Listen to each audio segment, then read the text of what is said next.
nós estamos gravando a aula. Essa é uma aula de teoria geral de direito constitucional e hoje eu considero essa uma das aulas mais importantes da disciplina. Hoje a gente vai falar a respeito de direitos humanos e direitos fundamentais.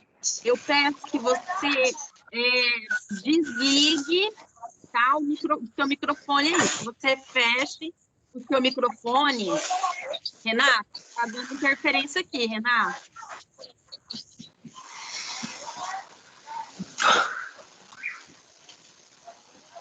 Renato, meu querido, fecha esse microfone, Renato. Coloca no mudo. Pronto, agora vamos lá. Pessoal, como eu estava dizendo, essa é uma das aulas mais importantes da disciplina. Por quê? Porque fala daquilo que é o centro do direito. É o centro do curso de direito e é o centro do direito na prática, os direitos humanos e os direitos fundamentais. Mas, professora, por quê? Bom, por vários motivos, né? A gente vai ver ao longo da disciplina. Vamos retomar, então, o que a gente viu, ainda que de uma forma não tão profunda, né? Mas que a gente viu até agora. A gente viu que todo poder emana do povo para o povo. As leis emanam do povo para o povo. As leis emanam para garantir os direitos humanos, não para conceder os direitos humanos. Eles são intangíveis, ninguém pode tirar para você. Você não tem que depender da benevolência, da bondade, da boa vontade de alguém para ter esses direitos humanos. Mas e o que são esses direitos humanos? O que são direitos humanos? O que são direitos fundamentais? O que é isso? Né? Para que servem? Onde vivem? Como se reproduzem? Sexta-feira no Globo Repórter. Mentira. Quem que os promove, né? Existe um direito humano absoluto? Bom, a gente precisa entender, então, os direitos humanos, eles são um conjunto de direitos. Esse conjunto, ele é indispensável para uma vida que é pautada na dignidade. Opa, tem gente entrando. Então, esses direitos, eles existem para que todo ser humano, e não apenas brasileiros, tenham uma vida digna, tá? Uma vida com liberdade, com igualdade, com dignidade, com tudo aquilo que é essencial e que é indispensável para a realização, para uma vida decente, certo? Então, uma coisa que você precisa entender desde agora. Direitos humanos, eles são universais, e aí a gente vai falar um pouco sobre essa categorização, essa classificação. Mas aquele direito que o brasileiro tem, né, um direito humano que o brasileiro tem, qualquer pessoa de qualquer país tem também. E aí a gente vai ver que isso decorre principalmente do entendimento do que são os direitos naturais. Isso é muito importante. Mas, na esfera internacional, eles são chamados de direitos humanos, e na esfera brasileira, ou seja, no âmbito das leis brasileiras, do ordenamento jurídico brasileiro, eles são chamados de direitos fundamentais. É a mesma coisa? Sim, o cerne é o mesmo. Ou seja, são direitos humanos. Mas quando esses direitos humanos eles são incorporados no ordenamento jurídico brasileiro, então eles recebem essa roupagem de direitos fundamentais. E aí lembra lá na questão das cláusulas pétreas, artigo 60, parágrafo 4º, que fala que os direitos fundamentais são cláusulas pétreas? Está dizendo que os direitos humanos são cláusulas pétreas. Certo? Mas eles são chamados de direitos fundamentais no ordenamento jurídico brasileiro. Então, sem eles, a gente não vive, sem eles, a gente não tem uma existência digna, sem eles, a gente não realiza a nossa essência na sua plenitude, da forma como deve ser. E aí a gente fala muito a respeito de dignidade. Uma vida digna, preciso dos direitos humanos para ter uma vida digna. E o que é isso exatamente? Isso é o princípio da dignidade humana. Veja bem, a dignidade humana, ela não é um direito, ela é uma condição humana. Ela é uma condição sem a qual o ser humano, ela não existindo, o ser humano não está levando uma vida decente. Então, você tem direito à dignidade humana. Ela não é um direito, ela é um princípio, ela é uma condição. Ou seja, se você nasceu pessoa, se você nasceu humano, se você nasceu gente, você tem esta condição humana e aí você tem esta condição de dignidade.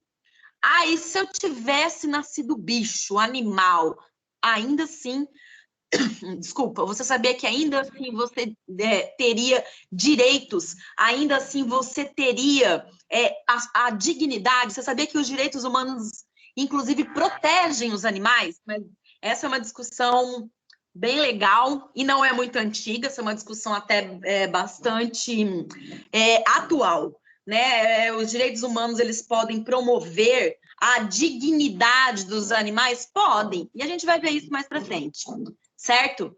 Mas vamos continuar aqui, então. Então, o objetivo principal da existência dos direitos humanos é o princípio da dignidade humana. Princípio da dignidade humana. Então, assim, um indivíduo, pelo simples fato dele integrar o gênero humano, ele é portador de dignidade. Professora, mas eu não concordo com as coisas que ele faz, com o crime que ele cometeu. Querido, você não precisa concordar, você não precisa provar, ele é humano. E aí, eu adoro essa matéria, porque primeiro eu gosto de causar, né? E aí eu já falo para vocês, sabe aqueles presídios abarrotados de gente? Então, deixa eu dizer uma coisa que vai chocar vocês. Tem pessoas lá dentro que têm dignidade, né? E isso choca realmente a gente. Por quê? Porque ali não estão presos coisas, são humanos. E você não precisa concordar ou gostar do que eles fizeram. Aliás, nem deve, né? Mas eles também têm a dignidade deles. Então, o indivíduo, pelo simples fato dele integrar o gênero humano, ele já é detentor da dignidade humana. Então, essa é uma qualidade, esse é um atributo que é inerente a todos os homens e mulheres, que é decorrente da própria condição humana. E por ser inerente à própria condição humana, torna esse ser humano credor de igual respeito e de igual consideração por parte dos seus semelhantes. Você não precisa e nem deve concordar com o que é feito pelas pessoas que estão presas, certo? Você só precisa respeitar os direitos que ela tem. Você não precisa nem se comparar a ela, mas eu sou melhor ou pior. Não é essa a questão. Você só precisa entender que eles têm a dignidade humana deles e por isso eles têm direito aos direitos humanos, têm direito a ter acesso aos direitos humanos. E, além de tudo, a lei prevê isso. Então, se você não entendeu nada disso até aqui, pelo menos cumpra a lei. É mais ou menos isso, certo? Vamos entender melhor, então, o que é esse conceito de dignidade humana. Existem, assim, alguns autores que são muito bons, né, que vocês vão ler ao longo da vida acadêmica de vocês, e eu espero que também vocês se tornem pesquisadores, vocês se tornem aí, pessoas que não vão parar de estudar nunca. Tem, por exemplo, o Ingo Sarlet. Ele fala que a dignidade humana é uma qualidade intrínseca que distingue o ser humano de outros seres e que faz merecedor do mesmo respeito, da mesma consideração por parte do Estado e por parte da comunidade. Eu não quero que você guarde quem é que está dizendo tal coisa, eu quero que você entenda a ideia. Ou seja, é uma qualidade intrínseca que pertence a você sem que você precise fazer nada, desde que você tenha nascido, certo? E às vezes, em alguns casos, vocês vão no direito civil, vão ver no direito civil que você não precisa nem nascer para ter a dignidade humana, mas esse é um outro caso. E por conta dessa qualidade intrínseca, então você, ser humano, você é merecedor e você tem o poder, você tem a capacidade de reivindicar o respeito pelos seus direitos. Ou seja, por conta disso, por conta dessa dignidade, a pessoa, então, tem um complexo de direitos muito amplos, né? Ai, tá balançando um pouco aqui, né? Tem um complexo de direitos amplos e tem também, obviamente, deveres fundamentais que asseguram para toda e qualquer pessoa essa possibilidade de evitar-se de sofrer um dano ou evitar, então, de sofrer um ato que tem essa natureza degradante ou desumana. Voltando aí, então, no exemplo dos encarcerados. Eles podem ser presos? Devem. Cometeu o crime, tem que ser preso. Mas o tratamento pode ser desumano? Não. Mas essa é a lei brasileira que está dizendo? Não. Essa é a lei internacional. E aí a gente vai aprofundar nessa questão dos direitos humanos em outras disciplinas, tá? Vocês vão ver isso também no direito penal. Vocês vão ver na disciplina também chamada, né, direitos humanos, que vai acontecer no terceiro semestre, se, né, tudo der certo. E vocês vão ver que essas diretrizes, elas não são brasileiras. Na verdade, o Brasil só está cumprindo tratados, acordos, convenções, documentos internacionais que dizem que tem que ser assim. Obviamente que o Brasil concordou, certo? Então, tratar alguém que está encarcerado dignamente, decentemente, não é um favor, tá? É o cumprimento da lei. Mas vamos lá. Então, deixa eu aceitar mais um aqui. Peraí. Então, todos nascem com direitos que devem ser respeitados e promovidos. Respeitados e promovidos por quem? Pelos. Mas não apenas pelo Estado. Você, ser humano, é responsável pela conservação, pela promoção, pela defesa e pela concessão dos direitos humanos. Certo? Você é pessoa comum. Você em vários aspectos, né? No trabalho, no dia a dia, enfim, em vários lugares, certo? Então, isso não cabe apenas ao Estado, isso cabe a você também, isso cabe a mim, isso cabe a todo ser humano, certo?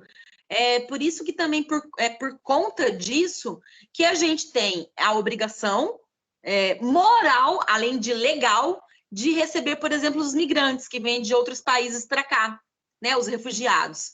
Por quê? Porque eles necessitam de um amparo, porque eles têm eles têm a dignidade humana deles, que deve ser preservada, promovida, certo?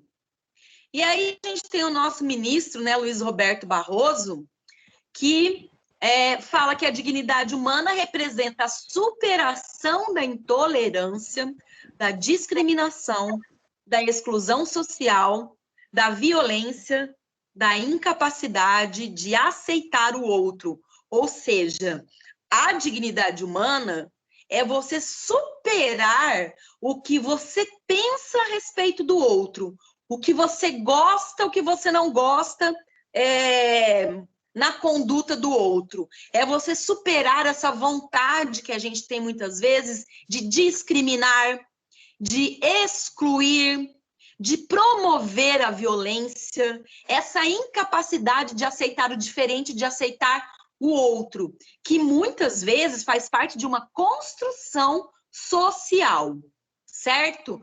Então, essa plenitude, essa liberdade de ser, de poder, de pensar, de criar e de incluir, isso faz parte, então, da realização da dignidade humana, da superação de todas as diferenças, da promoção da liberdade, da permissão, né, permissão entre aspas, da pessoa ser exatamente quem ela é, certo?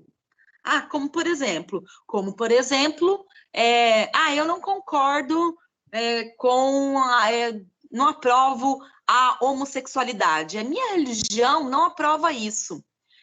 Isso não é certo, blá, blá, blá. Ok, beleza. A sua religião pode não aprovar, mas então você tem que respeitar pelo menos os direitos civis daqueles que são os integrantes das comunidades LGBT. Você não precisa aprovar, você não precisa aplaudir. O que você pode e deve é incluir, jamais segregar, jamais excluir, você respeitar que eles são diferentes, vivem diferente, de forma diferente de você, tem os entendimentos, né, as questões diferentes daquilo que a gente, daquilo que você pensa, segundo o seu conceito religioso, mas são cidadãos e são seres humanos e portadores da dignidade humana tanto quanto você, certo? É isso, é você dar a liberdade da pessoa ser quem ela é, né? E aí a gente está até carregando na tinta, né? Falando um pouco da comunidade LGBT. Mas muitas vezes, né? Vamos trazer para alguma coisa assim, então mais perto, né? O próprio tratamento que muitas vezes a sociedade dispensa às mulheres é exclusivo, é deprimente, degradante, é depreciativo, certo? Então, você não está respeitando a dignidade humana de uma mulher quando você fala que ela mas mulher gosta de apanhar, né? Ou quando um homem se acha no direito, então, de corrigir a sua mulher através de assédio moral, através de agressões físicas, enfim, existe uma série aí, né, de possibilidades da gente violar a dignidade humana de uma pessoa, certo? Deixa eu beber uma água aqui. A dignidade humana, ela também é um conjunto de valores e de direitos existenciais, ou seja, a pessoa nasceu com aquilo, tá? Que são compartilhados por todos os indivíduos em igual proporção, independentemente do seu estado ou da sua condição. Inclusive, da consciência do indivíduo, ou até mesmo da autonomia da sua vontade. O que isso quer dizer, professora? Entendi nada. Quer dizer que você tem que respeitar o próximo, você tem que respeitar o ser humano, mesmo que ele não se ache desrespeitado, certo? Mesmo que ele não tenha consciência de que ele está perdendo a dignidade dele, né? Porque as pessoas, muitas vezes, para serem aceitas, para serem aprovadas, incluídas na sociedade, elas se submetem a várias coisas, né? Muitas vezes os pretos se submetem a piadas racistas para participarem de certos grupos. Às vezes as mulheres se submetem a piadas machistas para não causarem confusão ou para não né, para se sentir incluídas ou alguma coisa assim. Às vezes, os homossexuais escondem a própria condição para não serem perseguidos e para não serem mortos, muitas vezes. Então, você conhecendo a condição da pessoa, você identificando essa violação, você não precisa nem que a pessoa concorde com isso ou não. Entendido? É aquele caso famoso do anão, né? Que ele era arremessado num canhão num espetáculo de circo porque ele achava que aquilo era divertido? Não, mas porque as atenções estavam todas voltadas para ele. Mas isso era uma profissão digna, ser arremessado como uma coisa? Não. Por mais que você pense que sim, que isso é.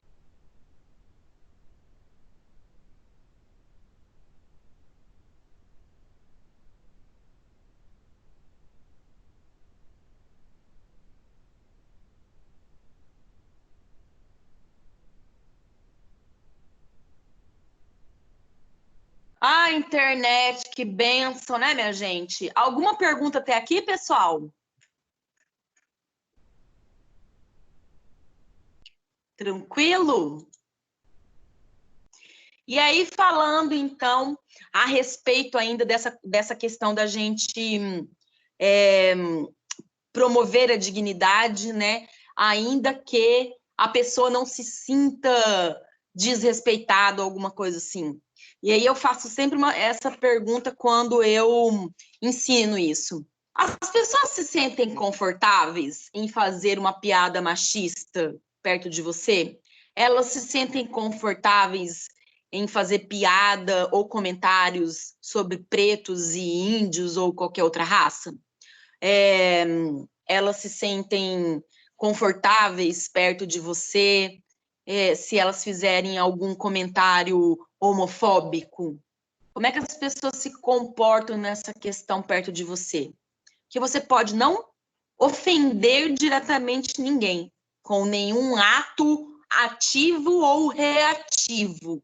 Mas a partir do momento que alguém se sente tranquilo fazendo isso perto de você, você também está sendo conivente. Porque é obrigação de todos realizar a dignidade humana, preservar e defender. Então, a gente tem que, vocês são, né, estudantes de direito, mais do que nunca, vocês têm que avaliar o papel e a performance de vocês na sociedade. Né? Você pode não concordar com muitas coisas, né? Dei aqui um exemplo bem no começo a respeito da comunidade LGBT. Você pode não concordar, pode não gostar, mas as pessoas se sentem tranquilas, confortáveis perto de você, ofendendo as pessoas, fazendo comentários jocosos e tudo. Isso é algo que a gente tem que como é que fala? Se avaliar sempre, né? A gente tem que sempre se perguntar se nós estamos contribuindo para a evolução da sociedade ou não. Bom, mas vamos lá, então. Então, a dignidade humana, ela pode ser observada no nosso ordenamento jurídico, sendo assim, ela é completamente observável na nossa Constituição Federal. Certo? Então, a dignidade humana está presente na Constituição Federal. E daí já vem algumas classificações que são importantes você anotar. A Constituição Federal, no seu artigo 1º, inciso 3, título 1, diz que a dignidade humana é um princípio fundamental. Só um minuto. Quer parar os dois? Olha aqui, ó. Estou dando aula. Olha aqui, ó. Vai ter um gato, um cachorro junto para ver o que é. Bom, então, no 1º artigo da Constituição, fala que a República Federativa do Brasil, formada pela União Indissolúvel dos Estados, Municípios, Distrito Federal, constitui-se em Estado democrático de direito e tem como fundamentos, inciso 3, a dignidade da pessoa humana. Significa que este Brasil, este país, eles estão, oh meu Deus, que este princípio, que este país está pautado, está alicerçado dentre outros, né, elementos, no princípio da dignidade humana. Ou seja, existe essa República Federativa, existe essa federação, existe esse Estado democrático de direito, porque existem fundamentos embasando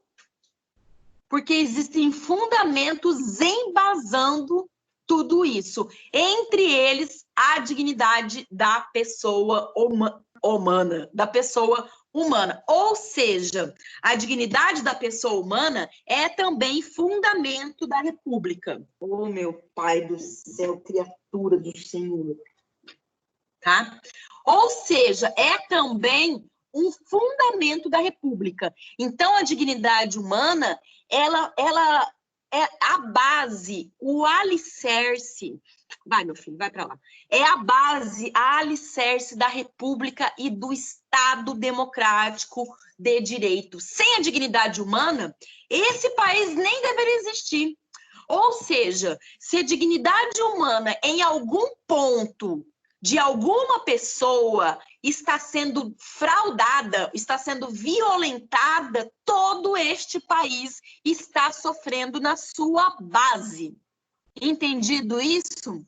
E aí a gente vai ver, então, que, tudo bem, mas só está acontecendo a violação do direito dos índios ali. Não, meu querido, o direito dos índios, embora você não seja um indígena, você não sendo indígena, diz respeito a você também.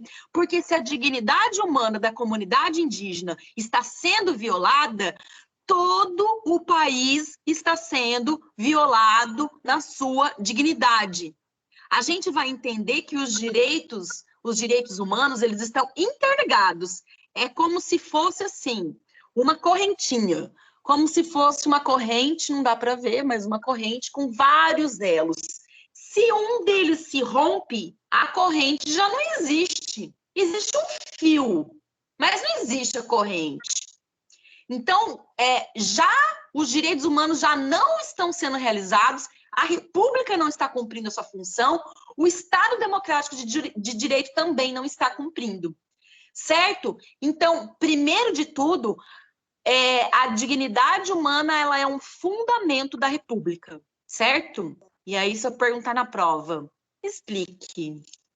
Por que a dignidade humana é um fundamento da República? E aí você vai ter que saber explicar. Vai ter que saber citar esse artigo, né? Vai ter que saber explicar o que é o Estado Democrático de Direito e o que a dignidade humana tem a ver com isso. Anota isso aí, você vai cair na prova. Vou até colocar isso aqui. Vou anotar agora e colocar em vermelho. Colocar na prova. Muito bem. Ou seja, então é um fundamento da República. Mas a dignidade humana é também um ponto de convergência dos valores que embasam os direitos humanos. Tá, todo poder emana do povo, todo poder é para o povo. O povo é o centro, né? O povo é o centro da Constituição, e no centro da Constituição está o povo, e no centro do povo, o cerne do povo, são os direitos humanos, e no centro dos direitos humanos, então, é a dignidade humana que figura como plena e absoluta. Então, é esse conjunto de direitos essenciais, existenciais, ou seja, tem a ver com a sua existência, que promove, então, essa igualdade, essa equidade entre os indivíduos. É a dignidade humana que coloca todos no mesmo patamar. O que é ponto de convergência? Sabe ali, por exemplo, o Arco do Triunfo, ali em Paris? Já viram como é que é de cima? Ou já viram uma foto, como é que é ali? Coloca no Google Earth, para você ver. Todas as ali, a Champs-Élysées e várias outras ruas vão parar ali, parar nele. Ali é o ponto de convergência. Todas as principais avenidas vão parar ali. Então, o ponto de convergência é o local onde tudo se reúne, tá? É ali onde tudo se concentra. Então, tudo aquilo que existe de direitos no ordenamento jurídico brasileiro tem como ponto de convergência os direitos humanos e, dentro dos direitos humanos, a dignidade da pessoa humana. Entendido? Então, ponto de convergência é onde tudo se encontra, tá? Se existe algum direito previsto, oh meu Deus do céu, se existe algum direito previsto no ordenamento jurídico que defrauda, que viola a dignidade humana, primeiro que ele é inexistente, ele não pode existir. Todo ordenamento jurídico se presta, serve para preservar a dignidade humana. Além dele ser fundamento da República, ponto de convergência, ele também é o epicentro, o núcleo axiológico. Ai, professora, o que é isso? Parece nome de remédio. Não, mas não é, tá? O que isso significa? Significa que tem que balizar, normatizar todos os atos estatais, todos os atos do Estado, todos os atos do ordenamento jurídico. Toda ordem constitucional possui como epicentro axiológico, como valor, a dignidade humana, tá? E aí também não vai só normatizar, não vai só dizer como devem ser os atos estatais, mas também as relações privadas que se desenvolvem ali no meio da sociedade civil e também no mercado. Estou ensinando direito econômico para o terceiro semestre. A própria ordem econômica brasileira tem o princípio da dignidade humana no seu centro. E nosso direito econômico é muito legal. O próprio mercado, a própria ordem econômica brasileira, ela serve para realizar os direitos humanos e para promover a dignidade humana dos brasileiros. Vocês vão amar essa matéria, certo? Então, quando a gente fala de epicentro axiológico, a gente está falando dos valores que norteiam essas relações, dos valores que são necessários para que essas relações sejam dignas. Ah, professora, tá, entendi. Então, a gente tem que... todas as relações devem ser estabelecidas, então, pelo princípio da dignidade humana. E quando existe conflito... Não, conflito de normas é outra coisa. Como que eu vou interpretar essa norma, esse ordenamento jurídico? Como é que eu vou fazer com que esse princípio funcione na prática? Sempre que você for interpretar uma lei, aplicar, né, a lei, você deve observar o princípio da dignidade humana. Essa lei está ferindo a dignidade humana, porque existe? Tá? Existe. Existe, mas já caiu, né? Mas, enfim. Essa interpretação, como é que eu vou fazer essa interpretação? Bom, o princípio da dignidade humana, ele é também o núcleo exegético. Exegético com X, tá? Que o X tem som de Z. Exegético, de exegese. Exegese é uma interpretação profunda, uma interpretação dos valores que compõem esta norma, tá? Então, quando a gente fala de núcleo exegético de todo ordenamento jurídico, nós estamos dizendo que todo ordenamento jurídico brasileiro deve revelar a existência da dignidade humana, certo? Tem que manifestar que esta lei está existindo para revelar, para promover ou para defender a dignidade humana. Então, quando você vai interpretar uma lei, você vai interpretar sabendo que o núcleo exegético, que é a base, o princípio de onde você vai começar a interpretar é a dignidade humana. Entendido? E aí, então, além disso que eu já expliquei, existe também o fato de que a dignidade humana é o núcleo essencial de irradiação dos direitos humanos, que é o que eu já expliquei, tá? Vamos observar, então, de fora para dentro.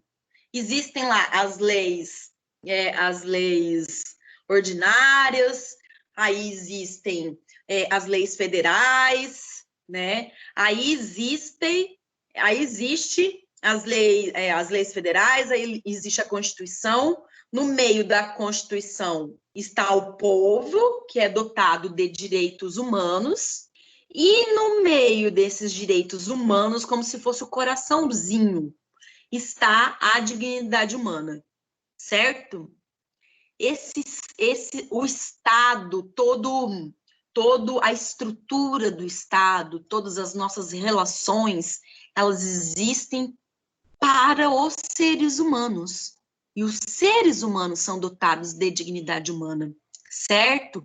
Então, a dignidade humana é esse núcleo essencial de irradiação, ou seja, a partir dele, né, que as coisas vão acontecer. Então, a dignidade humana tem esse poder de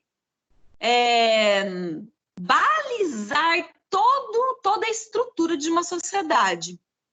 Mas, professora, mas e aí quando existe conflitos, né, entre direitos? Ah, mas pode haver conflito entre direitos? Pode. Por exemplo, a gente está em uma eterna discussão a respeito do aborto, né? Aborto legalizado, se o aborto vai ser legalizado, se não vai ser legalizado. A mulher tem direito ao corpo dela? Tem, claro que tem.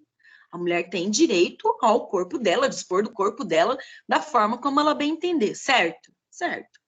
Mas o feto não tem direito à vida? Tem direito à vida. Tem direito à vida. Tem direito de nascer. Não é verdade? Ah, mas né, aí tem os eternos conflitos, né? Quando que começa a ser ser humano, quando que não começa a ser ser humano, a partir de que semana? Isso não é o importante. Quero que você se atenha ao conflito. Não existe aí um conflito de direitos? Bom, a dignidade humana, ela é um princípio que vai ser utilizado para fundamentar um juízo de ponderação. Anote isso. Juízo de ponderação. Quando há conflito entre dois direitos humanos, ela vai ser invocada para que seja estabelecido qual direito ao ser exercido vai promover mais a dignidade humana. Bom, e aí, nesse caso específico do aborto, o caso está com o STF, né? Por que está com o STF? Porque o Congresso não tem peito, não tem coragem para decidir o assunto.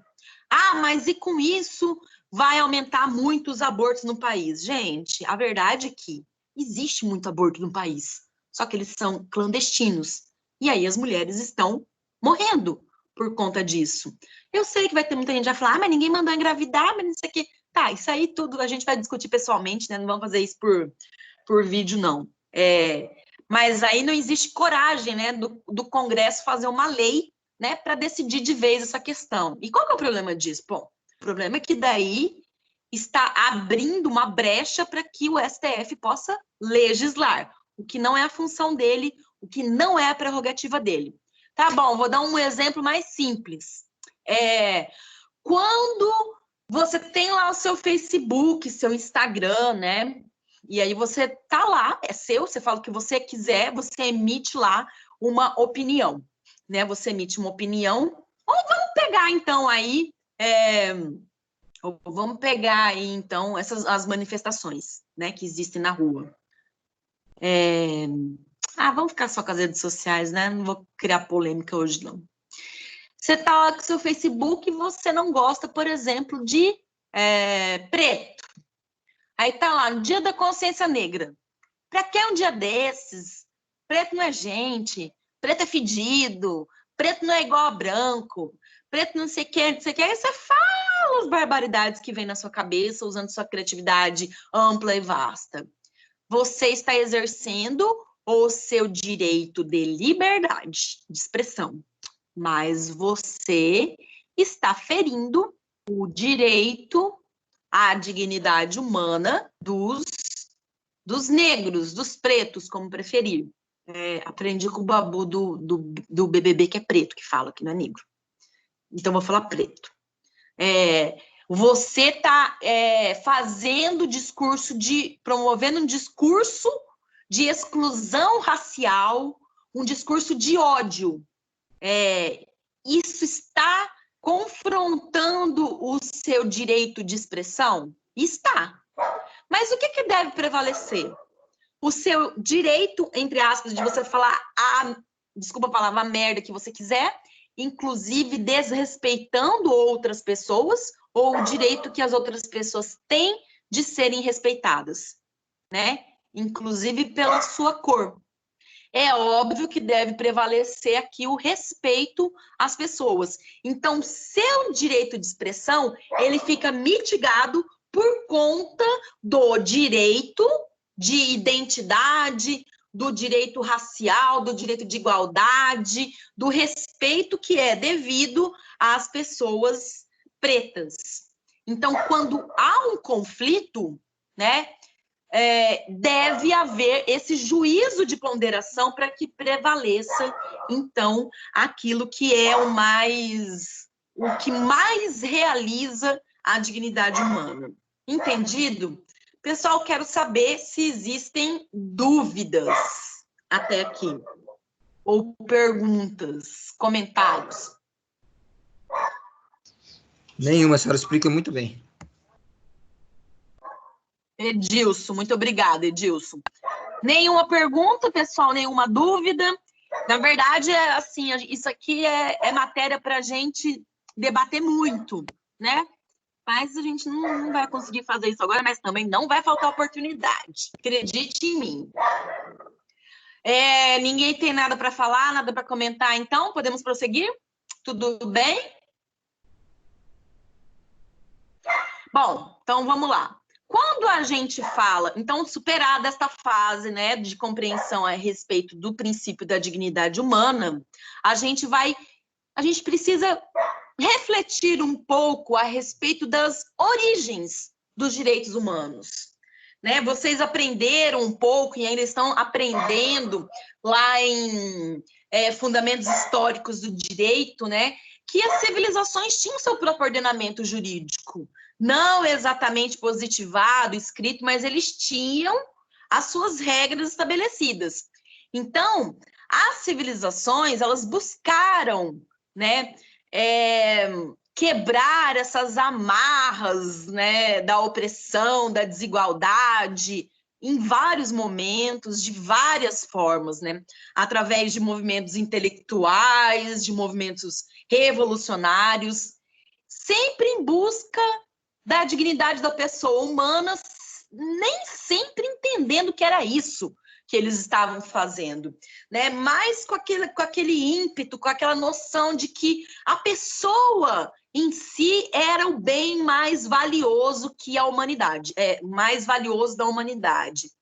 É engraçado que muita gente se deu conta disso em civilizações, assim, antigas, né? As pessoas são mais importantes, as pessoas são mais importantes que os bens, as pessoas são mais importantes que as tradições, as pessoas são mais importantes que os preceitos religiosos, blá, blá, blá. Mas não é engraçado como que parece que hoje, muitas vezes, a gente desrespeita isso, né? Parece que, em muitos casos, as pessoas não são o mais importante. E as pessoas sempre vão ser o mais importante. Bom, mas vamos lá. Então, o caráter histórico do desenvolvimento dos direitos humanos atravessou os séculos, veio lá da antiguidade, passou pela Idade Média, Idade Moderna, Idade Contemporânea e vigora desde agora, certo? Lá no Egito, na Mesopotâmia, como a gente já estudou, tinha alguns mecanismos de proteção individual com relação ao Estado. Mas isso é direito humano? É direito humano. Teve gente que falou assim, escuta, a minha propriedade é minha, a minha propriedade não tem que pertencer ao Estado, né? Ou então, não, vamos negociar aqui, tudo bem, mas vamos negociar, mas eu preciso ter as minhas garantias de que você vai cumprir o acordado. Isso é dignidade humana. São as pessoas ali, dispondo do seu patrimônio, certo? E aí, um dos primeiros códigos, então, a articular mais ou menos esse entendimento, né, foi de conjunto, né, esse conjunto de direitos, como a vida, como a propriedade e como a honra, a dignidade, a família, né? Dizendo que existiam leis para normatizar tudo isso, foi lá a Mesopotâmia. Creia, foi através do Código de Hammurabi. O Código de Hammurabi ele era uma coisa muito complexa. Ao mesmo tempo que ele tinha lá, né, a lei de Talião, ou seja, a lei que dizia olho por olho, dente por dente, ele tinha proteção da família, ele tinha proteção da honra, né? Ele tinha, assim, então ele era uma coisa bem controversa, mas ele tinha lá o seu valor. E ele foi pioneiro nisso daí, dizendo, olha, a gente tem que respeitar algumas coisas aqui. As relações entre as pessoas devem ser normatizadas para que não haja a defraudação, a violação do direito em certos casos, do direito das pessoas em determinados momentos, tá? Então, essa história de direitos humanos não é nova, não é nova. Essa história existe desde quando existe humanidade, desde quando o ser humano se entendeu por Homo sapiens, né? E não mais apenas como um primata, ele entendeu, então, que as coisas deveriam ser diferentes, que deveria existir decência na lide entre eles. Bom, mas o que é a fonte disso tudo? Aí a gente entra numa questão que parece para alguns assim meio filosófica, mas não é. Vocês já ouviram falar do direito natural? Existe aí a oposição do direito natural ao direito positivo. Ou seja, bom, vamos explicar primeiro o que é direito natural, e aí a gente vai entender que o direito natural ele não é o direito positivo.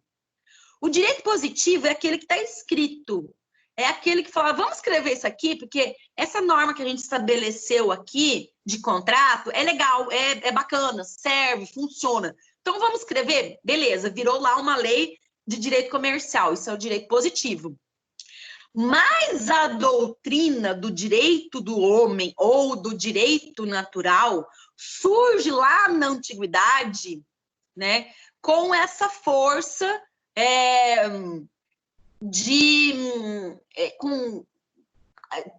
chamando atenção para essa questão de que existe um direito que não está escrito, mas que pertence ao homem, apesar de não ser escrito. Isso é um direito natural. Observe, direito natural ou jusnaturalismo, tá? O direito natural ou o jusnaturalismo, ele vai ser essa ideia abstrata do direito. É o ordenamento ideal. É o ordenamento que corresponde a uma justiça superior e a uma justiça que é anterior a qualquer lei e, na verdade, a qualquer ser humano, certo? É um sistema de normas que não depende da variação do ordenamento da vida social que se origina no Estado. É um pressuposto daquilo que é correto, do que é o justo, tá? Daquilo que parte do princípio de que existe um direito comum a todos os homens. E esse direito é universal. Professora, eu não entendi nada. A professora vai explicar, tá? Existe todo o direito escrito, certo? O direito escrito ele é fruto da manifestação da vontade do homem, ele é fruto do entendimento do homem a respeito da sociedade, a respeito daquilo que é devido, a respeito daquilo que é permitido, a respeito daquilo que pode. São os códigos, são as leis escritas. Antes do direito positivado, do direito positivo, existe o direito natural, ou o jusnaturalismo, que é aquilo que é ideal, as pessoas se respeitarem, as pessoas respeitarem a liberdade uma da outra, a propriedade uma da outra, a liberdade de ir e vir, as pessoas promoverem o bem-estar uma da outra, é o ordenamento ideal, é o ordenamento correto. Professora, mas da onde vem esse ordenamento correto? Vem de algo superior, né? São Tomás de Aquino diz que isso era fruto da inspiração divina, da razão divina, que era Deus que dizia para o homem que as pessoas têm que se respeitar, que as pessoas têm que respeitar aquilo que é delas,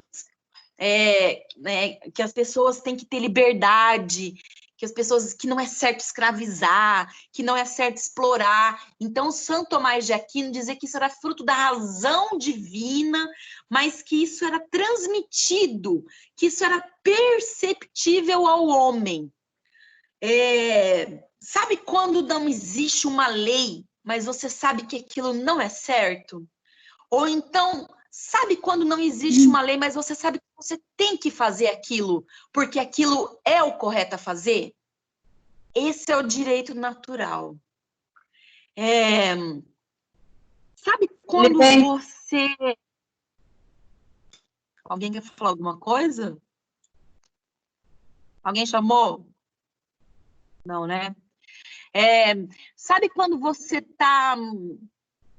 impelido a fazer uma coisa certa, mesmo ninguém te obrigando, mesmo ninguém te cobrando, mesmo ninguém te dizendo se é isso que você tem que fazer ou não? Por outro lado, sabe quando você está dentro da lei, respaldado pela lei, mas você sabe que você não tem direito àquilo? É isso. Isso é o direito natural. Isso é o direito que está no íntimo, aquilo que é intrínseco ao homem. E aí São Tomás de Aquino acreditava que isso era fruto da razão divina. Não, isso aí é Deus que fala para os homens que é assim. Ok, pode ser, né? Pode ser. Mas aí tem o Hugo Grossio, que ele é lá do século XVI e ele é considerado pai do direito internacional. Ele vai dizer que o direito natural é um conjunto de normas e de ideias que é fruto da razão humana. Ou seja, isso vem lá dos iluministas, tá? Lá do século XVII, XVIII. Na verdade, assim, vem dos iluministas, não. Reforçou o entendimento iluminista, né, da Revolução Francesa. Mas você sabe quando você pensa, e você utiliza a razão, você fala, não, isso aqui que é o certo a fazer. Ué, mas e aonde que está a lei dizendo que é o certo a fazer? Não, isso aqui tá aqui dentro de mim. E a minha razão humana, sabe, o meu raciocínio me disse que isso aqui é o certo a fazer. Então, para Hugo Grosso, isso era fruto do raciocínio da mente humana girando, pensando, raciocinando e concluindo, não, isso aqui é o certo a fazer. Esse é o direito natural. E aí os iluministas, como John Locke e Jean-Jacques Rousseau, maravilhosos, né, eles acrescentam, então, a esse pensamento de Hugo Grosso, dizendo que a razão é a fonte dos direitos que são inerentes ao ser humano e que dentro desses direitos devem prevalecer aqueles direitos dos indivíduos em face do Estado.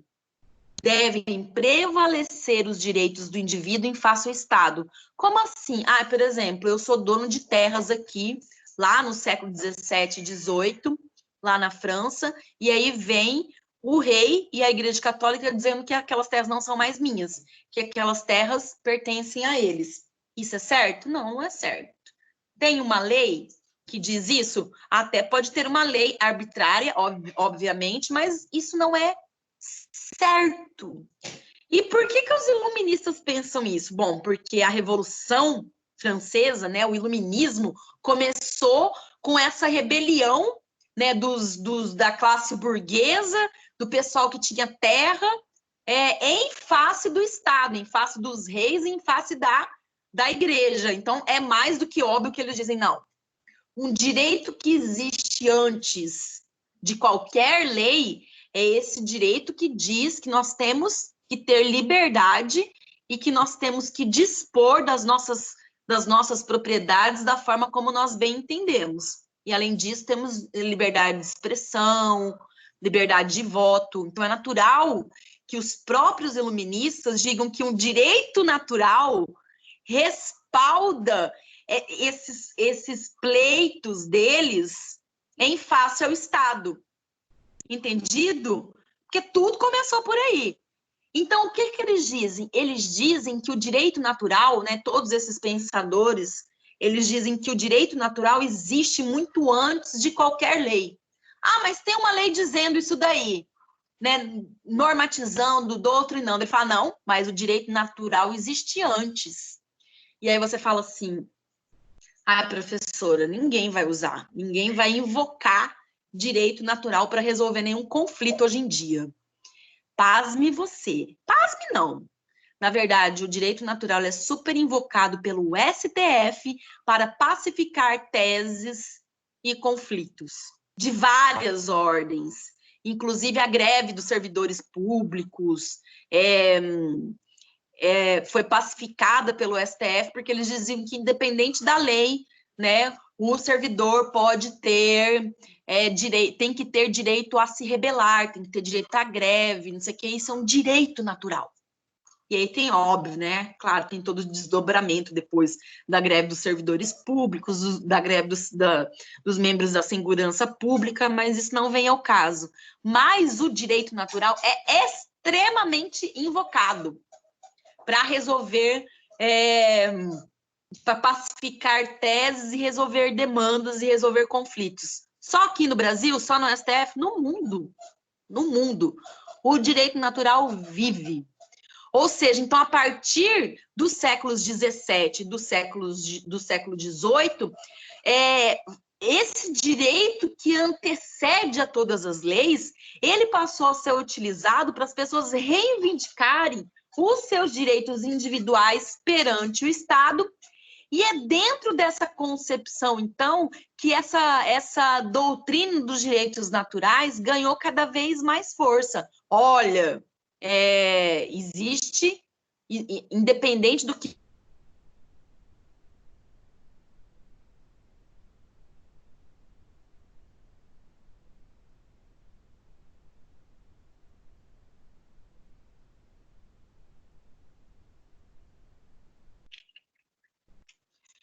Tá empolgada. Retomando. Então, esses direitos humanos fundamentais, eles são embasados pelo direito natural. Ou seja, independente do que o mundo, os países falem a respeito do que são os direitos humanos, se existe lei que diz que não é, como é que funciona, como é que não funciona, o direito natural respalda esse entendimento, tá? Ah, professora, mas e na prática? A gente consegue observar isso? Consegue. O direito natural, o justnaturalismo, ele teve muita influência em toda a sociedade, né, em toda a história da humanidade. Lá em 1776, na Declaração da Independência dos Estados Unidos, se afirmou que os homens são possuidores de direitos naturais, como a vida, a liberdade e a busca à felicidade. Lá em 1776, na Declaração da Independência dos Estados Unidos. Na Revolução Francesa, como eu já falei para vocês, 1789, 1790, a liberdade e a igualdade foram proclamadas como direitos inerentes ao homem, direitos naturais, certo? Revolução Industrial, lá no final do século XVIII, começo do século XIX, se reivindicou condições dignas, né, humanas de trabalho por conta do direito natural, aonde já se viu um empregador explorar um trabalhador à exaustão das forças dele. Não pode. Direito natural que respalda isso. A Declaração de Viena de 1993 fala que os direitos humanos e as liberdades fundamentais são direitos naturais de todos os seres humanos, certo? Então, o que isso significa? Isso significa que nós não estamos condicionados à presença de leis, ou seja, a previsões estipuladas no no ordenamento jurídico para realizar os direitos humanos. E aí eu já, volto então a dizer que o STF possui essa clara tradição justnaturalista, da percepção de direitos que são inerentes, mesmo que não estejam escritos ou positivados, entre eles o direito de greve, que foi reconhecido como um direito natural. Então, não é mera utopia, Não é mera utopia. O STF também desenvolveu o entendimento, através do direito natural, de que é um direito natural do homem permanecer do preso, especificamente, permanecer calado e não se autoincriminar mesmo nas investigações, ou então não colaborar nas investigações criminais. Ou seja, para o STF, o direito natural afasta essa possibilidade, essa obrigação do preso ter que colaborar com as investigações. Por quê? Porque o direito dele permanecer na dele, calado e não colaborar, é um direito natural, certo? Então é isso, Mas, bom, vamos lá. Perguntas até aqui? Todo mundo entendeu? Alguém quer colocar alguma coisa? Professora. Enoque. A sua câmera tá ligada?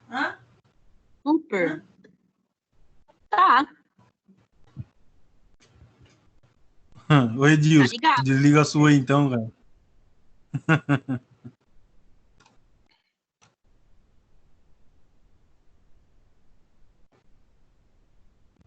Ô, professora, esse direito ele vem desde o nascimento, Aí ele não depende de leis, Não, direito natural.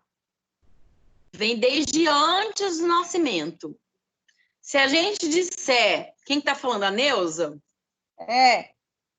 Neuza, se a gente disser que vem desde o nascimento, a gente então vai dizer que fetos não têm direitos. E eles têm, certo? Então, é desde antes do nascimento, tá?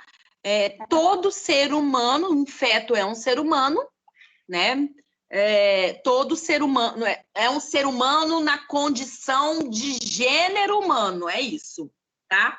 Então, ele é um humano. Eu não estou dizendo aqui da discussão de, mas e quando que é considerado pessoa, não, Essa discussão toda que movimentam, o debate a respeito do aborto. Não é isso que eu estou dizendo. Eu estou dizendo que todo ser humano é portador desse direito natural. Entendeu? E esse direito natural independe de lei ou não. Tá. Entendi. Beleza? Beleza. Tá. Obrigada. Então, mais alguém? Não, muito obrigada. Tá, então o direito positivado é esse conjunto de normas que existe no ordenamento jurídico, num determinado espaço geográfico, delimitado pelo momento histórico, pelas condições sociais, tá? Então, o direito positivo, ele é um conjunto, deixa eu virar um pouquinho aqui, ele é um conjunto de leis que são criadas para serem aplicadas perante os conflitos sociais, tá? Em caso de desobediência a essas leis, existe uma sanção. Então, é o ordenamento jurídico escrito, ordenamento jurídico escrito de um Estado. E aí, dentro disso que está escrito, nós temos os direitos, nós temos uma série, nós temos algumas categorias de direitos fundamentais. De direitos fundamentais, não, de direitos humanos. A primeira, os direitos fundamentais, tá? Então, os direitos fundamentais, quando eles estão inseridos no ordenamento jurídico de um país, como, por exemplo, o Brasil, eles são os direitos humanos. Só que, no ordenamento jurídico brasileiro, eles são chamados de direitos fundamentais. Então, a Constituição, ela trouxe no seu título 2 os direitos e garantias fundamentais, subdivididos em 5 capítulos, tá? 5 capítulos. O primeiro fala de direitos individuais e coletivos. Bom, já entendemos, então, que os direitos humanos, no âmbito jurídico brasileiro, são chamados de direitos fundamentais. E aí, esses direitos fundamentais são divididos em 5 capítulos. O primeiro deles é direitos individuais e coletivos, tá? São os direitos que são ligados ao conceito de pessoa humana e à sua personalidade. Eles estão lá no artigo 5º e nos seus incisos, tá? Então, anote. Artigo 5º e seus incisos. Eles estão ligados ao conceito de pessoa humana e à sua personalidade. Pessoa humana e a sua personalidade. Artigo 5º. Direitos como vida, igualdade, dignidade, segurança, honra, liberdade, propriedade. Você vai ler o artigo 5º e você vai ver quais são esses direitos, certo? Então, esses são os direitos individuais e coletivos. Deixa eu me acomodar direito aqui, que difícil. Tudo bem? Oh, meu pai. E aí nós temos, então, os direitos sociais, uma outra categoria. Direitos sociais, eles existem para melhoria da condição de vida dos menos favorecidos. Melhoria da condição de vida dos menos favorecidos. E assim, então, eles concretizam a igualdade social. Certo? Finalidade: melhorar a vida dos menos favorecidos. Igual, o resultado, igualdade social. São os artigos, são os direitos do artigo 6º, certo? Então, esse Estado social de direito, ele tem que garantir as liberdades positivas aos indivíduos. O que é isso, liberdade positiva, professora? Significa que o Estado, ele tem que promover esse direito, ele tem que ter uma ação positiva. Ah, mas como assim? Significa que ele tem que promover, gerar, proporcionar educação, saúde, trabalho, previdência social, lazer, segurança, proteção à infância, assistência aos desamparados. Isso tudo só acontece se o Estado agir. Entendido? Então, esses direitos sociais, eles são liberdades positivas aos indivíduos, tá? Estão lá no artigo 6º. E aí nós temos, então, outro grupo, que são os direitos de nacionalidade. Os direitos de nacionalidade, bom, nacionalidade significa esse vínculo jurídico entre um indivíduo e um determinado estado, tá? Esse vínculo faz com que esse indivíduo se torne componente do povo. E aí, então, ele tem a condição de exigir essa proteção, né, desse Estado, e esse Estado tem a obrigação de cumprir esses como é que fala? Esses deveres que são impostos, né, a todos. Ou seja, as pessoas têm direito de nacionalidade, elas têm direito de pertencer a um país.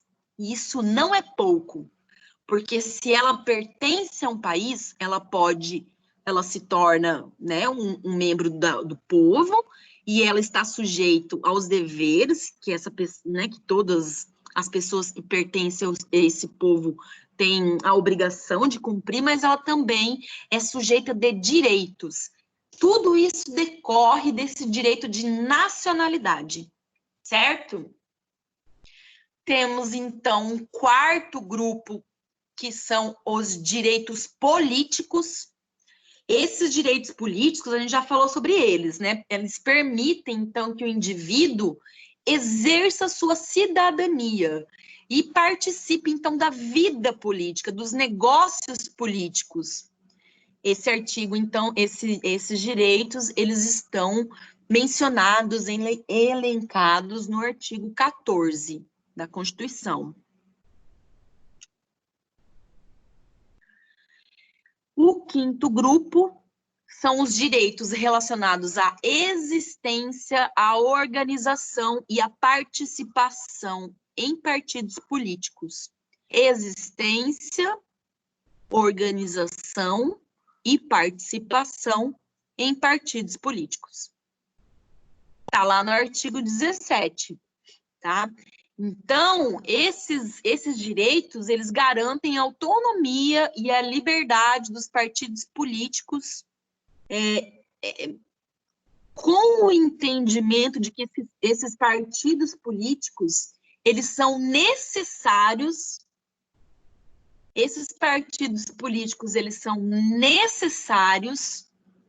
são importantes na preservação do Estado Democrático de Direito. Imagina se houvesse só um partido no país. Também não acho que precisava existir tantos, né? Mas, enfim, se existisse só um partido, não haveria democracia, né? Não existiria o Estado Democrático de Direito, tá? Então, esses são os grupos de direitos humanos, direitos fundamentais, que estão escritos no ordenamento jurídico brasileiro. Certo, galera? Perguntas? Perguntas.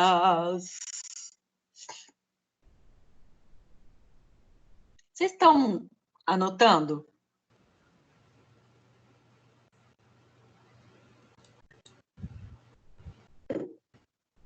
Estão anotando, sim ou não? Eu tô, prof. Graças a Deus, alguém. Isso aí, parabéns, Neuza. Aí depois a gente fala, porque a aula não dá certo, assim, nossa. Prof. Positivo, tem que anotar, não tem jeito, né?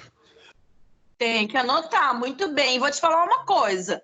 Anotando, não tem erro, você aprende mesmo. Prof. É como uma ata, né? É como uma ata, né? Você faz uma ata, tá lá na ata, né? Não tem como alegar que não ouviu a aula, né? E tudo que você escreve, que você anota, seu cérebro grava muito melhor. Quem chamou? Eu. A Neu. Direito falar, de nacionalidade está no artigo... Direito de quê? De nacionalidade está no artigo... 12. Tá, obrigada. 12. Bianca, você chamou? Eu só vou fazer. Vou perguntar. Pode tirar print, ainda tá valendo de postar no Instagram? Ainda não. Tá valendo, minha filha. Printa tudo. Mas fala a hora que você for printar, porque eu preciso ficar bonita. Tá, vou printar agora. Vai, pro. Pronto. Obrigada, capricha. Então, vamos lá, pessoal. Ai, gente, tem muita coisa. Não vai dar para terminar tudo hoje, mas vamos lá. Tá, então vamos entender um pouco mais a respeito dessa questão histórica, tá? Quando a gente fala de direitos humanos, né, a gente vê que esses direitos, eles não nasceram todos de uma vez, eles não passaram a existir todos de uma vez, né, eles não surgiram para o mundo todo de uma vez. Ou seja, desde lá da antiguidade, né, se falava a respeito disso, não com esse entendimento de que eram direitos humanos, né?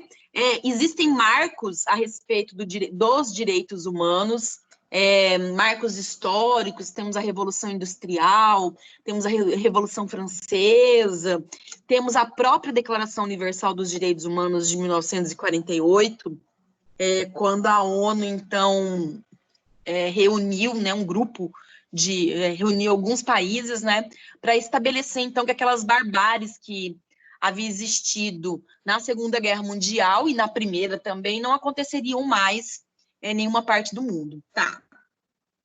Mas aí, então, esses direitos, eles não são históricos, né? Na verdade, esses direitos, eles são históricos, eles não nasceram todos prontos, né?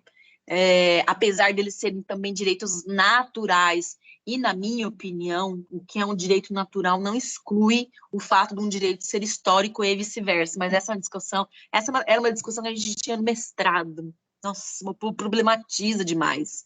Mas, enfim, vamos lá. A gente precisa compreender essa classificação dos direitos humanos, vamos compreender em alguns grupos. Alguns autores dizem que esses direitos podem ser divididos em gerações ou dimensões, tá?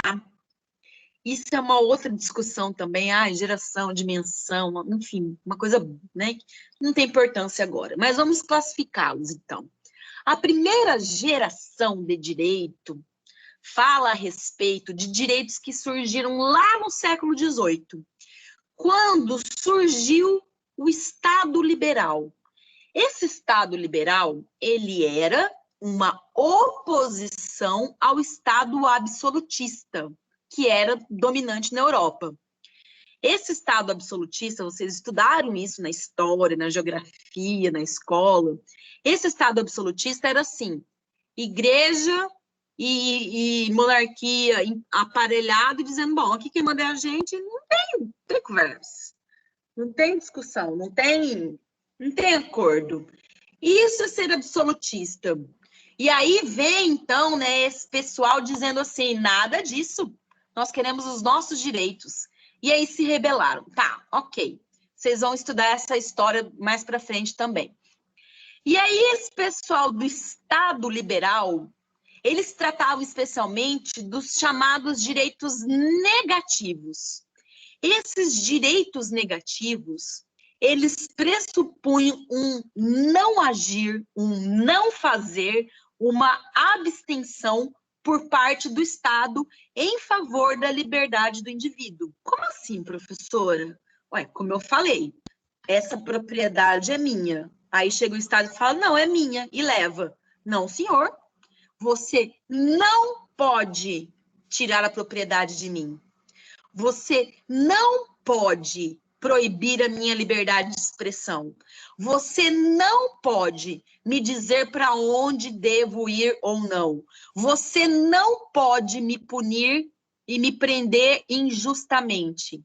Então, era um não fazer por parte do Estado que garantia ou que gerava, então, esses direitos, chamados de direitos de liberdade, tá?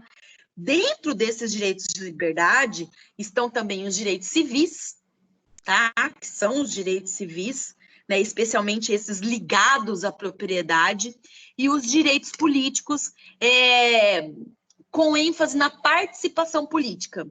E aí, então, vem um povo dizendo, o seguinte, a gente não quer mais saber de rei, não. Nosso negócio agora a gente escolheu os nossos governantes, então eu tenho que ter direito de participação política, certo? Esses são os direitos de primeira geração. Quando a primeira classificação dessa forma aconteceu ainda na Revolução Francesa. Qual era o lema dos iluministas? Qual era o lema da Revolução Francesa? Liberdade, igualdade e fraternidade.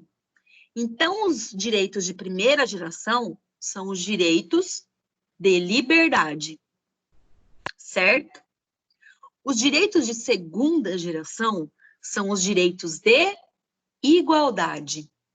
Os direitos de terceira geração são os direitos de fraternidade.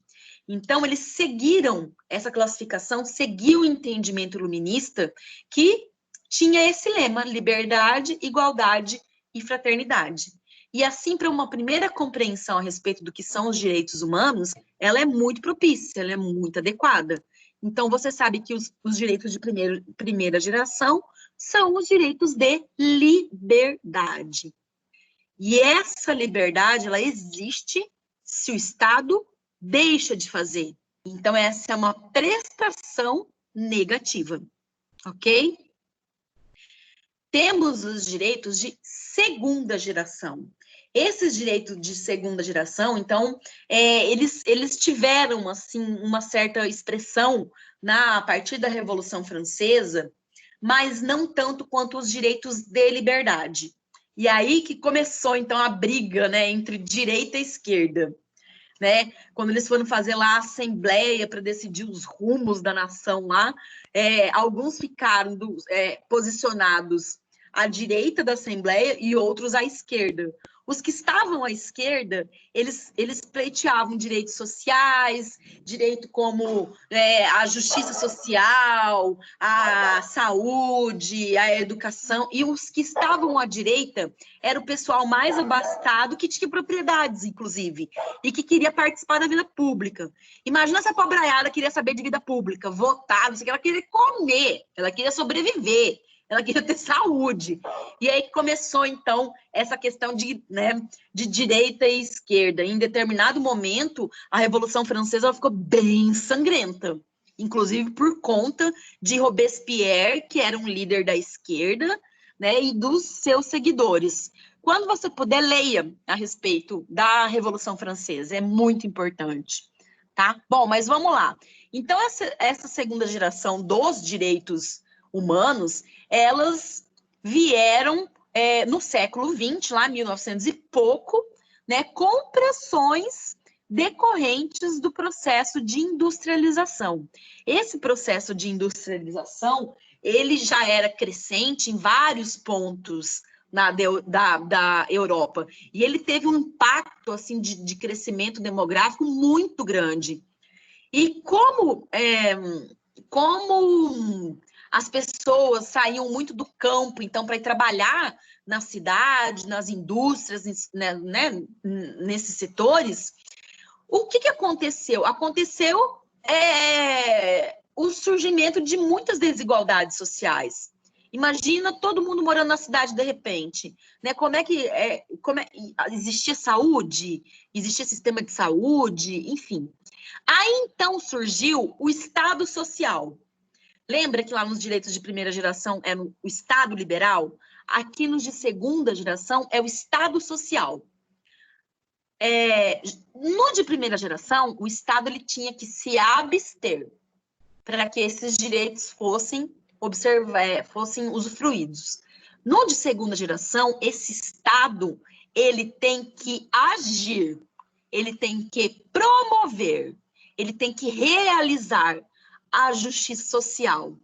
Então, a partir disso, os direitos fundamentais também adquiriram essa concepção positiva. Então, o Estado ele precisa atuar.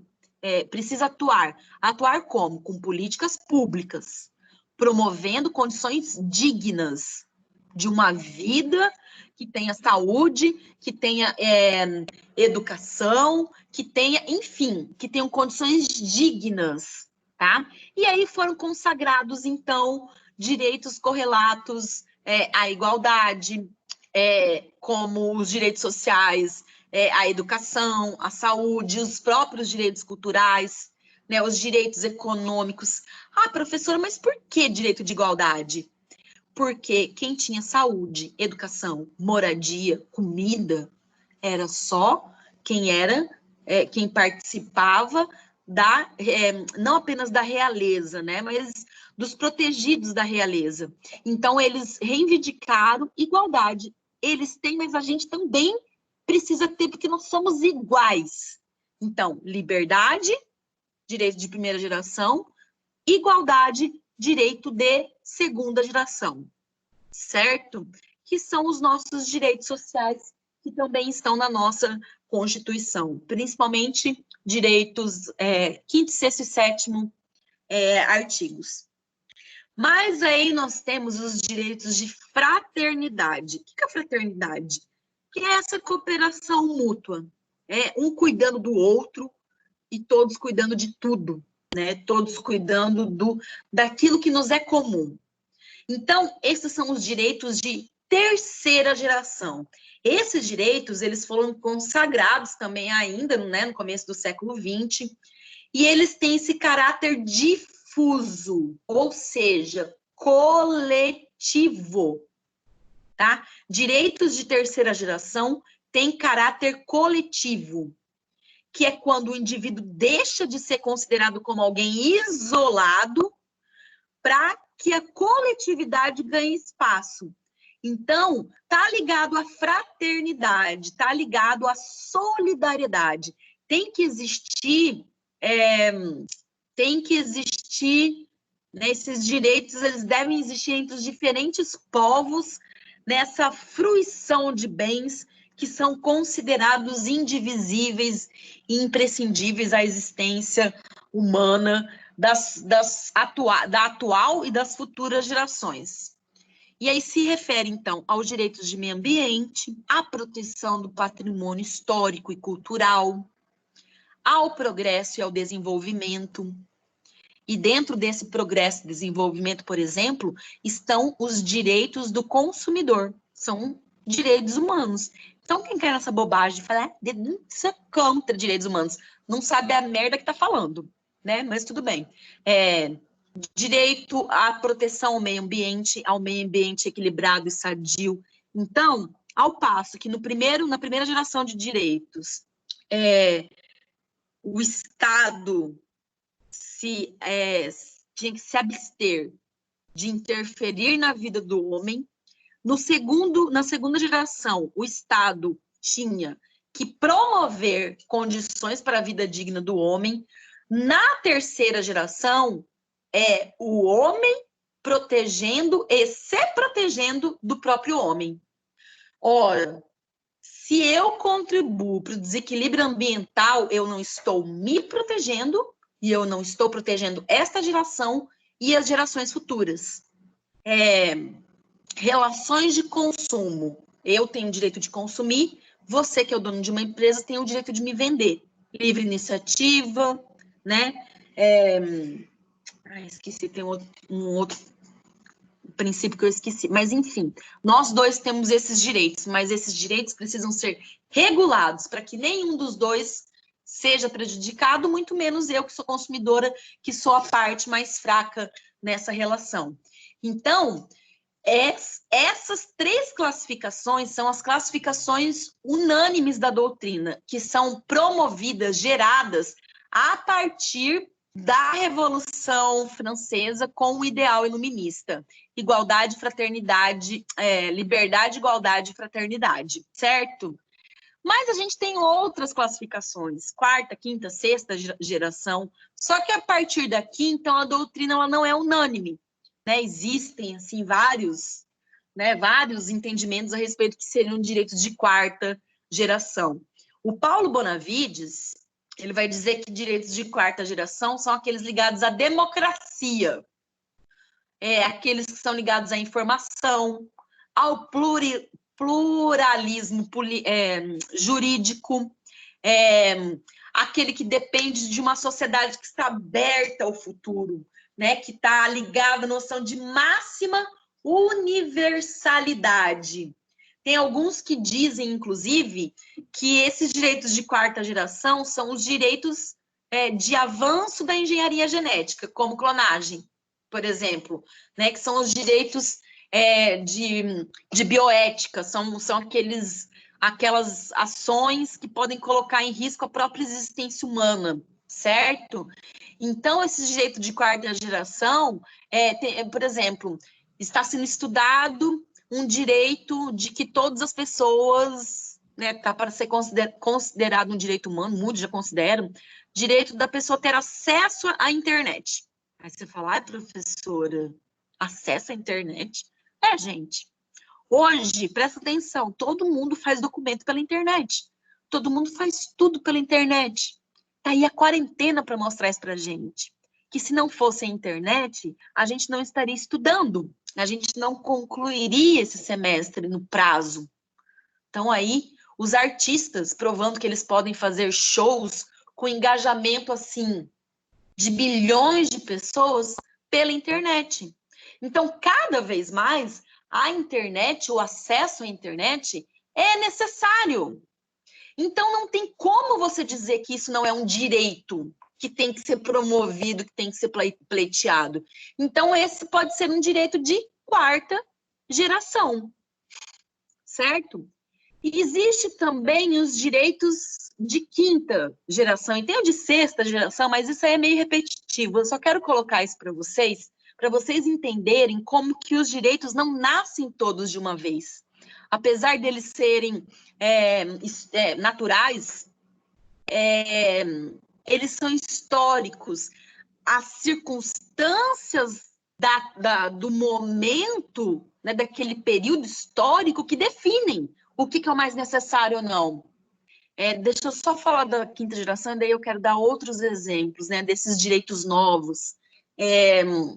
O direito à paz, lá em 2006, ele foi consagrado como um direito fundamental de quinta geração. Tem gente que coloca como direito de terceira até de quarta, mas, né, foi considerado um direito de quinta geração. Ou seja, o ser humano, as nações, têm direito de viver em paz. Eu tenho direito de viver num país que não entre em guerra, mais ou menos isso. É isso também, mas também ninguém nem sabe direito o que é a paz. Tem muita gente que, inclusive o Cristóvão Buarque, né, fala que um direito humano é Cristóvão Buarque, não Chico Buarque, tá? Fala que o direito humano é felicidade. Querido, o que é felicidade? Depende de cada um, né? Só que, enfim, isso aí tá beirando muito mais um valor axiológico, né, do que um próprio direito.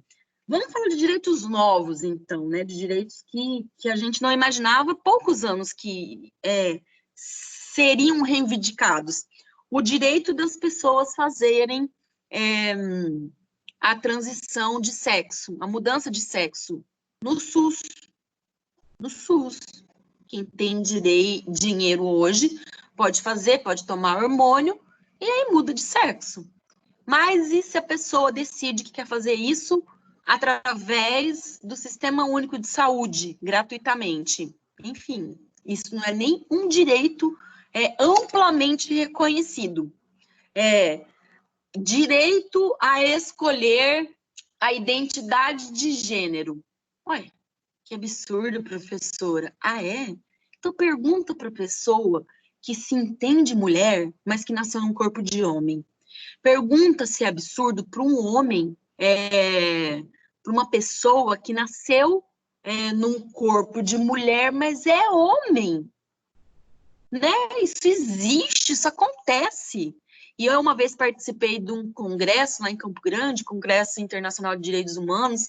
Eu participei de um painel de debates, onde foi projetado, uma pesquisadora mostrou assim, várias fotos de pessoas pessoas trans que foram atendidas pelo SUS no final só, né? Depois desculpa, que deu merda. Eu sou um homem, mas eu quero ser mulher. Então, começou a injetar em si próprio silicone industrial nas nádegas, né, e no peito, para ficar com seio e para ficar com bunda, certo? Então, assim, não é a minha realidade, talvez não seja a realidade de nenhuma das pessoas que está me ouvindo, mas é a realidade de muita gente. Imagina você não se sentir dentro de você mesmo. Então, isso é invocado como um direito, certo? Então, isso é algo que a gente precisa, sim, refletir a respeito disso. Para a pessoa fazer a mudança de nome social, as pessoas trans, elas têm que entrar na justiça, elas têm que sofrer um desgaste, né? Elas têm aquela questão de... que país que foi? Teve um país aí, eu acho até que foi aqui da América do Sul, com essa questão do isolamento, ficou decidido que em tais dias da semana só podiam sair mulheres às ruas. E nos outros dias da semana só podiam sair os homens. E os trans? As trans saíam quando? Né? Então, pode não ser a nossa realidade, mas é a realidade de muita gente. E aí, essa pesquisadora que eu falei lá do Congresso de Campo Grande, ela mostrou as fotos, então, das partes da pessoa necrosadas, porque elas tiveram que fazer por conta própria a transição. Sendo que, se fosse um direito reconhecido e garantido, elas poderiam fazer pelo SUS. Isso diz respeito à identidade, à personalidade delas. Entende? Então, beleza, e há 20 anos, a gente pensaria nisso? A gente pensaria que a gente poderia ter esse tipo de demanda? Não. Mas agora ela existe, é real, é presente, é iminente, e ela tem que ser encarada, né? Essa é a verdade. Casamento homoafetivo. As pessoas ainda têm que recorrer, muitas vezes, em alguns estados, à justiça para que o casamento entre pessoas do mesmo sexo seja reconhecido, quando elas poderiam fazer isso no cartório como casais héteros, entende? Não é a minha realidade, pode não ser a sua, mas é de muita gente. Então, isso é o legal dos direitos humanos, eles não estão prontos. E eles demandam, eles necessitam debate constante, averiguação constante, evolução de pensamento, evolução de discussões constantemente.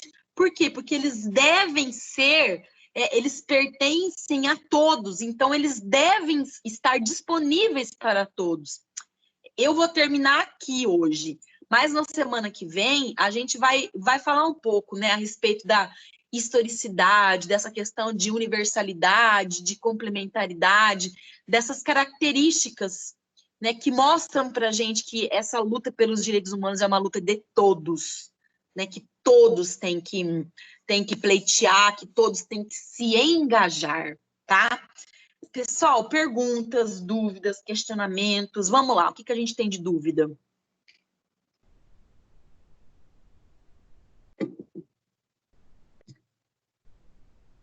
Oi?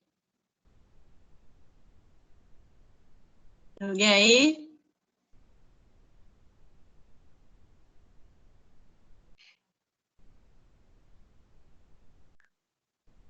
E aí, gente? Temos pergunta? Não, por mim tudo ok. Andressa, pergunta, Bianca, Éder, Edilson, Enoque. Tranquilo, tudo bem fundamentado. Não passou aí, minha internet tá um. Ah, meu filho, a internet no mundo não tá prestando, viu? Fica tranquilo. Eu tô de boa, pronto. Tá, Gabriel, Yara, Igor, Juliana, Kathleen, alguma pergunta, algum comentário? Professora, esse vídeo vai estar postado no AVO novamente? Pra gente, quando quiser ver essa aula? Vai sim. Ô, Pro, eu tô anotando tudinho, tá? Algumas coisas. Ótimo. Quem falou isso? Eu. Bianca. Muito bem. Liz, Marisa, Neuza, Pedro, Suelen, Tainara e Vitor Hugo. Alguma pergunta, alguma consideração, alguma discordância? Ai, professora, eu não acho que é bem assim. Não, para mim tá tudo ok. Tudo ok? Para mim, tudo certo também, professora. Tudo anotado, tudo certinho. Gente, se eu estiver falando muito rápido, que tá difícil para anotar, você fala, professor, vai mais devagar, ou professora, repete. Eu estou muito feliz sabendo que vocês estão anotando, é isso mesmo. Vocês estão, ó, na frente, tá? É isso mesmo, tá? Vamos anotar tudinho. Vamos estudar, fazer o desafio nota máxima aí essa semana, tá? Para vocês pontuarem bastante. E vamos perseverar. E se Deus quiser, a gente vai voltar logo. Beleza, pessoal? Se ninguém tem mais nenhuma dúvida, então eu vou encerrar agora, tá? Professor. Vou...